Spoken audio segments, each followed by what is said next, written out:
이미 스케줄은 꽉 찼고 몸은 천근만근입니다. 퇴근 10분 전 직장 동료가 슬쩍 다가와 말합니다. 정말 미안한데 이것 좀 대신 해줄 수 있어? 너밖에 부탁할 사람이 없어서 그래. 당신의 머릿속에서는 안 돼. 지금 가면 병원 예약도 늦어. 라고 비명을 지르고 있습니다. 하지만 당신의 입은 마치 최면에 걸린 것처럼 이렇게 답하죠. 아, 네, 제가 할게요. 두고 가세요. 왜일까요? 왜 우리는 이 짧고 간단한 아니요라는 두 글자를 내뱉지 못해 스스로를 고통의 구렁텅이로 밀어넣는 걸까요? 단순히 성격이 착해서일까요? 오늘 여러분께 충격적인 진실을 하나 말씀드리겠습니다. 여러분이 거절할 때 느끼는 그 공포는 단순한 심리적 위축이 아닙니다. 여러분의 뇌는 거절을 날카로운 칼에 베이는 것과 같은 실제 신체적 통증으로 받아들이고 있습니다. 타인의 기색에만 집중하는 피플 플리저의 뇌 안에서 어떤 비상사태가 벌어지고 있는지 그 뇌과학적 원인을 깊숙이 파헤쳐봅니다. 우리는 흔히 거절당하거나 누군가를 거절해야 할 때 마음이 아프다 라고 표현합니다. 하지만 뇌과학의 관점에서 보면 이 표현은 비유가 아니라 문자 그대로의 실제입니다. UCLA의 사회심리학자 나오미 아이젠버거 교수는 아주 놀라운 실험을 진행했습니다. 사이버볼이라 불리는 이 실험에서 참가자들은 가상 공간에서 3명과 공놀이를 합니다. 그러자 갑자기 다른 2명의 참가자가 나를 제외하고 자기들끼리만 공을 주고받기 시작하죠. 즉, 사회적 거절과 소외를 경험하게 한 것입니다. 그 순간 참가자들의 뇌를 fMRI로 촬영한 결과는 경악스러웠습니다. 사회적으로 소외되는 순간 활성화되는 부위가 뜨거운 난로에 손을 대이거나 날카로운 칼에 베었을 때 통증을 느끼는 부위와 정확히 일치했습니다. 바로 배측 전 대상 피칠입니다. 이 부위는 통증의 불쾌함을 담당합니다. 이것이 의미하는 바는 명확합니다. 당신이 부탁을 거절하지 못하는 이유는 거절로 인해 관계가 틀어지는 상황을 뇌가 생살이 찢어지는 물리적인 고통으로 예측하기 때문입니다. 피플 플리저들에게 거절은 단순한 의사소통이 아닙니다. 자기 자신을 물리적인 고통 속으로 내던지는 처절한 행위와 같습니다. 당신의 뇌는 지금 당신을 고통으로부터 지키기 위해 필사적으로 입을 막고 있는 셈입니다. 그렇다면 왜 인류의 뇌는 거절을 이토록 끔찍한 고통으로 설계했을까요? 시간을 수만 년 전으로 돌려봅시다. 원시 사바나 초원에서 살던 우리 조상들에게 무리로부터 버림받는다는 것, 즉 거절당한다는 것은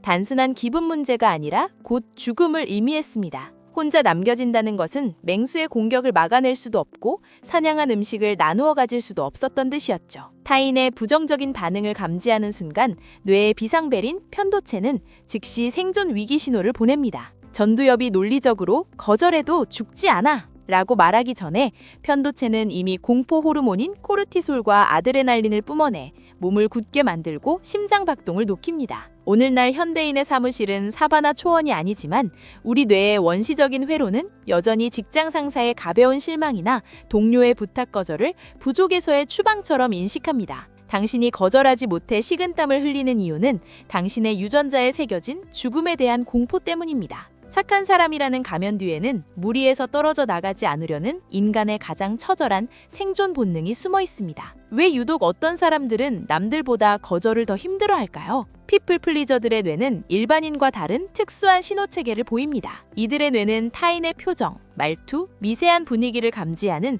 사회적 모니터링 시스템이 24시간 풀가동합니다. 첫째, 이들은 전대상 피칠이 과활성화되어 있습니다. 타인의 기분이 조금만 상해도 뇌 안에서 에어레이드 사이렌이 울립니다. 보통 사람들은 무시하고 넘어갈 상대의 미묘한 미간 찌푸림조차 이들에게는 거대한 재앙의 전조로 느껴집니다. 둘째, 보상 회로의 왜곡입니다. 보통 사람들은 자신의 욕구를 충족할 때 도파민이 나오지만 피플 플리저들은 타인의 칭찬이나 안도감을 확인했을 때 훨씬 강력한 도파민 보상을 받습니다. 자신의 행복보다 타인의 만족에 뇌가 중독된 상태입니다. 셋째, 거울 유련의 복주입니다. 공감 능력을 담당하는 거울 유련이 너무나 강력하게 작동하여 상대방이 거절당해 느낄 실망감을 마치 자신 것처럼 너무 생생하게 느낍니다. 결국 상대방의 슬픔을 견디지 못해 자기 자신을 희생하는 길을 택하는 것이죠. 거절하지 못하고 억지로 예스를 외칠 때 우리 몸은 조용히 파괴됩니다. 뇌가 스트레스 상황으로 인식하면 스트레스 호르몬인 코르티솔이 혈류를 타고 흐릅니다. 연구에 따르면 만성적으로 거절을 못하는 사람들은 면역 시스템이 약해지고 소화기 질환이나 두통에 시달릴 확률이 훨씬 높습니다. 뇌는 고통을 피하려 예스를 선택했지만 정작 그 대가는 신체 전체가 치르게 되는 것이죠. 마음의 경계선을 지키지 못하는 것은 단순히 성격의 문제가 아니라 건강의 문제입니다. 당신이 타인의 부탁을 들어주는 동안 당신의 몸은 소리 없는 비명을 지르고 있습니다. 하지만 다행히 우리 뇌는 신경 가소성을 가지고 있습니다. 거절의 근육도 반복된 훈련을 통해 다시 만들 수 있습니다. 첫째, 5분 지연 전략을 습관화하세요. 부탁을 받는 즉시 대답하지 않는 것이 핵심입니다. 지금 바로 확인은 어렵고 5분 뒤에 다시 말씀드릴게요. 라고 말하세요. 이 짧은 5분이 감정적인 편도체에 불을 끄고 이성적 전두엽이 개입하여 내가 이 일을 할 수 있는지를 객관적으로 판단할 시간을 벌어줍니다. 둘째, 거절의 재정의입니다. 거절은 타인을 거부하는 것이 아닙니다. 내가 그 사람을 더 오래, 더 잘 돕기 위해 내 에너지의 경계선을 긋는 건강한 행위임을 뇌에 인식시켜야 합니다. 지금 거절해야 나중에 이 사람에게 화를 내지 않을 수 있다는 사실을 상기하세요. 셋째, 거절 연습의 시각화입니다. 아주 작은 거절부터 시작하는 모습을 상상하고 실제로 해보세요. 식당에서 반찬을 거절하거나 사소한 권유를 거절하는 경험이 쌓일 때 뇌는 거절해도 아무런 위험이 일어나지 않는다는 새로운 데이터를 저장하게 됩니다. 여러분, 그동안 거절하지 못해 밤잠을 설치셨나요? 당신의 뇌는 저저 당신을 지키기 위해 필사적이었을 뿐입니다. 이제는 당신의 뇌에게 말해줘야 합니다. 이제 거절해도 괜찮아. 우린 안전해. 라고요. 당신이 타인의 기쁨을 위해 스스로를 깎아내리지 않아도 충분히 사랑받을 자격이 있다는 사실을 뇌가 깨닫는 순간 거절의 통증은 서서히 사라질 것입니다. 그런데 말입니다. 거절을 못하는 자신을 고쳐보려 자손감 수업을 듣고